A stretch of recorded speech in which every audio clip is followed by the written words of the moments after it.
Welcome to PulsePoint News, concise, credible, global. Today's briefing, Venezuela versus the United States, minutes from war? Let's dive in. This report discusses military movements and may contain sensitive content. Viewer discretion is advised. In the deep blue waters of the southern Caribbean, a geopolitical storm is brewing. Something significant and potentially dangerous is unfolding just off the coast of South America.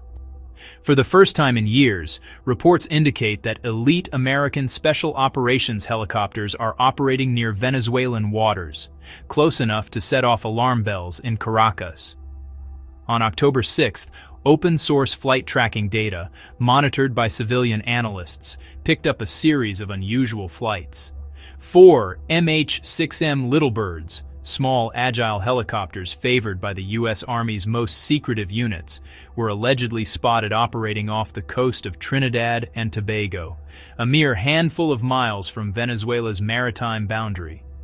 Shortly after, the small formation was reportedly joined by 3 larger, more formidable UH-60 Blackhawks.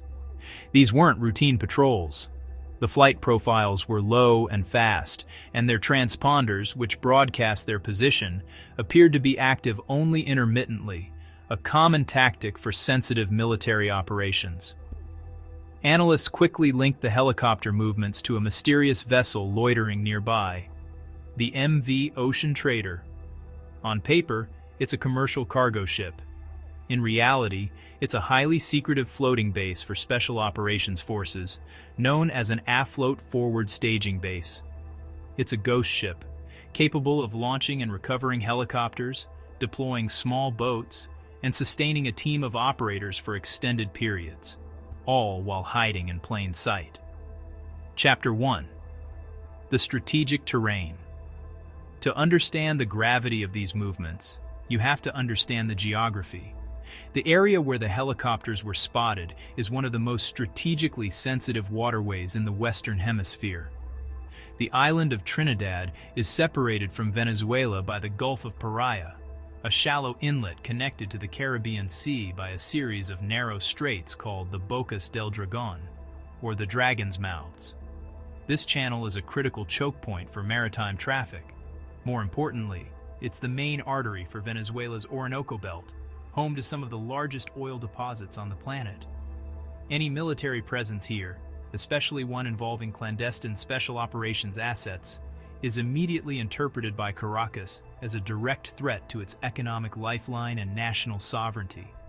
The proximity means that response times are measured in minutes, not hours, leaving almost no margin for error or misinterpretation. This isn't open ocean.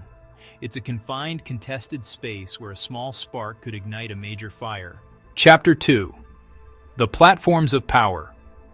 The specific hardware involved tells a story of its own. The presence of these aircraft suggests a capability for rapid surgical intervention. The MH-6M Little Bird, often called the Killer Egg, is the scalpel of the 160th Special Operations Aviation Regiment. It's small, incredibly agile and quiet, designed for inserting small teams of operators into tight, urban or maritime environments with precision. Its purpose is infiltration and exfiltration under the radar. If these were indeed present, then rapid insertion for sabotage missions or snatch-and-grab operations against high-value targets is theoretically on the table. The UH-60 Blackhawks are the workhorses. They provide transport for larger assault forces, command and control, and armed escort. Their presence alongside the Little Birds suggests a multi-layered operation, with the Blackhawks providing support and overwatch for the more delicate insertion missions. And tying it all together is the Ocean Trader. It's a self-contained ecosystem of covert action, complete with hangars, maintenance bays, and advanced communications, allowing the Pentagon to project special operations power anywhere in the world without relying on a fixed, visible airbase. Chapter 3. Maduro's Retaliation. The response from Caracas was swift and unambiguous. On October 8th, just 2 days after the initial sightings, Venezuelan President Nicolás Maduro appeared on state television. Citing imperialist threats, he announced the immediate activation of Operation Independence 200. This wasn't just rhetoric, it was a full military mobilization. Territorial defense zones were activated across the country's northern coast, putting the armed forces on their highest alert. Units of the regular army were deployed to key coastal areas, while the Bolivarian militia, a vast, politically loyal paramilitary force, began conducting public drills. The message, broadcast for both domestic and international consumption, was clear. We are ready for any invasion. Maduro was drawing a line in the sand. Chapter 4. Missiles over Caracas. Beyond the troop movements, Venezuela made a more pointed military statement. Reports emerged that the nation's integrated air defense network had been fully activated, with a particular focus on the capital, Caracas. Radar sites reportedly lit up, actively scanning the skies. More critically, mobile surface-to-air missile batteries were repositioned. Analysts identified the systems as the Russian-made Buk-M2. This is a formidable weapon, capable of tracking and engaging dozens of targets simultaneously, from high-altitude jets to low-flying, terrain-hugging helicopters like the Little Bird. By positioning these batteries along key approach corridors to the capital, Venezuela wasn't just watching, it was aiming. Lighting up a potential intruder with a fire control radar is the final step before launching a missile. It's an aggressive signal, a digital warning shot that says, "We see you, we are tracking you, and if you cross this line, we will shoot." Chapter 5. A conflict in the gray zone. This entire episode is a case study in what military strategists call gray zone conflict. These are actions that are hostile and coercive, but deliberately kept below the threshold of conventional warfare. Under international law, a country's sovereignty extends 12 nautical miles from its coast, its territorial sea. The U.S. flights likely remained outside this limit in international airspace. However, they were operating within Venezuela's 200-mile exclusive economic zone, or EEZ. While foreign militaries are generally permitted to operate in an EEZ, doing so with clandestine special operations assets is highly provocative. The official U.S. justification for such patrols is typically counter-narcotics operations. But for Caracas, that's a thin pretext for military intimidation and a violation of its sovereign rights.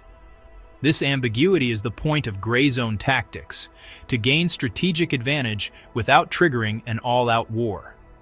Chapter 6. Oil, Power, and Politics. Strip away the military hardware, and you inevitably find a battle over energy and political influence. Venezuela sits on the world's largest proven oil reserves, but years of mismanagement and crippling U.S. sanctions have decimated its ability to produce and export that oil. From Washington's perspective, the pressure is justified. Hawks in Congress and various administrations have long pointed to the Maduro regime's alleged ties to drug trafficking and terrorist groups, framing it as a narco-state that threatens regional stability. For them, military pressure is a necessary tool.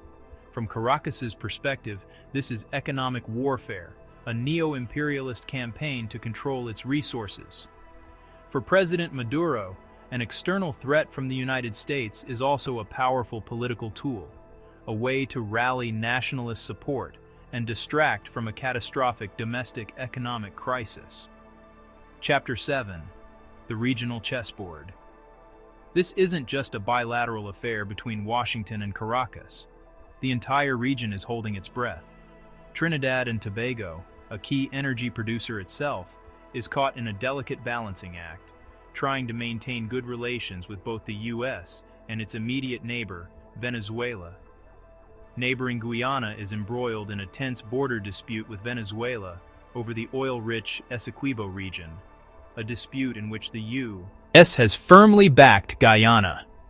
Colombia, a staunch U.S. ally, has long had a hostile relationship with the Maduro government. These surrounding nations create a complex web of alliances and rivalries. Meanwhile, regional bodies like the Organization of American States and CARICOM, which could serve as mediators, are often paralyzed by internal divisions, unable to forge a unified response. Chapter 8. The Escalation Ladder. When tensions are this high, strategists think in terms of an escalation ladder. Each rung represents a more dangerous level of conflict. Right now, both sides are on the bottom rungs, signaling and posturing. The next rung could be harassment, a Venezuelan jet making an unsafe pass on a U.S. patrol aircraft, or a U.S. warship aggressively shadowing a Venezuelan oil tanker. Above that is limited kinetic action, a U.S. raid to seize a vessel, or a Venezuelan missile battery shooting down an American drone. The greatest danger is a miscalculation, a nervous commander, a technical malfunction, a misinterpreted signal. Any of these could lead to a deadly exchange, pushing both nations up the ladder toward open conflict, a scenario neither side truly wants. De-escalation is possible through quiet back channels or third-party mediators, but it requires a mutual willingness to step back from the brink. Chapter 9. The Unwritten Future. So, are we watching the opening moves of a U.S. strike or a dangerous round of military theater? The truth is likely somewhere in between. This is coercive diplomacy backed by credible military force. In the short term, observers will be watching for any new verified sightings of military assets, any official flight advisories, and any shifts in naval deployments. In the medium term, the key indicators will be changes in U.S. sanctions policy and any public or private diplomatic initiatives. The risk of a slide into actual combat is real and cannot be dismissed. The pieces are on the board for a rapid and violent escalation. However, the high cost of war for both sides provides a powerful incentive to keep this conflict in the shadows. What is certain is that the Caribbean is now a stage for a high-stakes confrontation. In an era of information warfare, it is crucial to verify sources and understand that the first reports are rarely the complete picture. The situation remains fluid and deeply volatile. We appreciate your interest and encourage you to continue watching as we strive to provide you with the most pertinent and informative information. Additionally, it is imperative that you subscribe to the channel, as this bolsters the quality of our work. Once more, thank you.